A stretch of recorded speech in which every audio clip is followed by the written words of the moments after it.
The President of Russia, Vladimir Putin, has today made an announcement which threatens to alter the fundamentals of the Ukraine war. President Putin has ordered the mobilization of Russian military reserves, in essence a threat to extend the conflict in Ukraine into a much larger confrontation with the West, in particular with the North Atlantic Treaty Organization. Today, we're going to try and unpack what exactly this means and what its consequences might be. So the first question is, what has President Putin actually done? Well, in essence, he's ordered what in his speech he calls the partial mobilization of reserves. He's also said he's willing to use any means to defend the Russian people and the Russian homeland. That's being interpreted in many capitals as a signal of his willing to use nuclear weapons. The third element of his speech is that he wants to hold referenda in areas the Russian military has already occupied in Ukraine, where people will be allowed to choose whether they want to be part of Ukraine or part of Russia. The second question, which many people are asking, is what exactly are Russia's military reserves? Well, Russia has conscription, which means that all adults of military age are required to serve for a certain period in the armed forces. That's something many countries with relatively small populations, even Singapore, routinely do. Now, in theory, that makes millions of trained personnel available to fight in Ukraine or in a larger war. But there's a catch. Russia doesn't actually have annual training for all its reserves.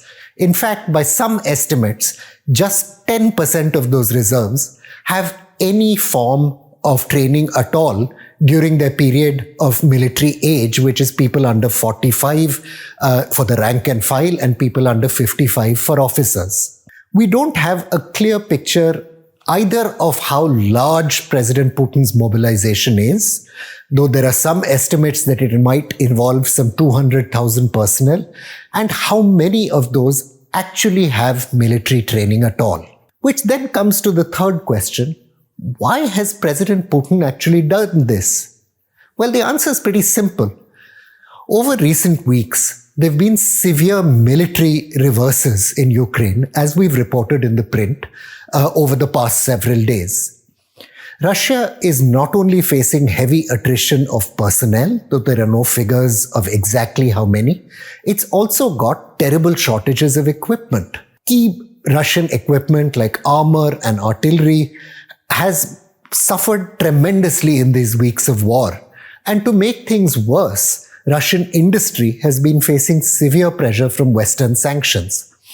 All that has meant that Russia's war machine has ground to a clunking halt almost.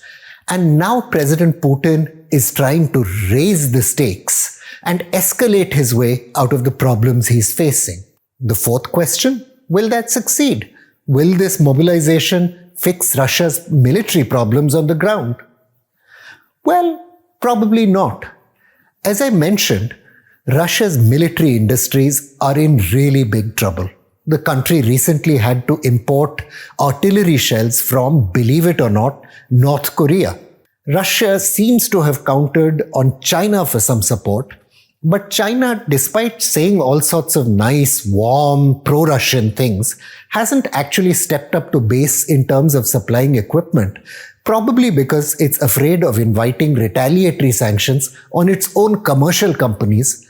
After all, Russia is a relatively small trading partner for China. Just about 2.5% of Chinese exports go to Russia. But Germany, which is a much smaller country physically than Russia, takes 3.5% of Chinese exports. Also, as I mentioned, the training of Russian reserves is probably very poor, which means that basically Russia will be feeding untrained personnel into this meat grinder of soldiers that Ukraine has managed to set up using its adroit tactics, good generalship, and also advanced Western technology. And that brings me to its final question, what does this mean for the world? Well, if the war does step up, the obvious consequence is economic dislocation. World food supplies have, as you know, already taken a real beating over the course of the Ukraine war. And the protracted continuation of the war will probably undermine even the limited efforts that have taken place to restructure, rebuild the food chain of supplies, taking wheat out from Ukrainian fields to ports and onto the rest of the world. The second could be energy shocks. Russia has already cut off energy supplies to Europe, and although many European countries like Germany had prepared for this situation and begun building their gas supplies, a severe winter could make things really difficult, not just for European industries which depend on gas, but also ordinary households in Europe, which rely on gas for their heating. All of this will also make things very difficult for India and other countries like it, which have been trying to walk on a tightrope between Russia and the West. You'll have seen that Prime Minister Narendra Modi recently counseled President Vladimir Putin that this was not the time for war, that the world had too many challenges for Russia to continue with the conflict in Ukraine. But as of now, it doesn't look like Putin is listening to the same counsel of friends, all of which takes the world into very uncertain terrain. I'm Praveen Swami, and I'm National Security Editor of ThePrint.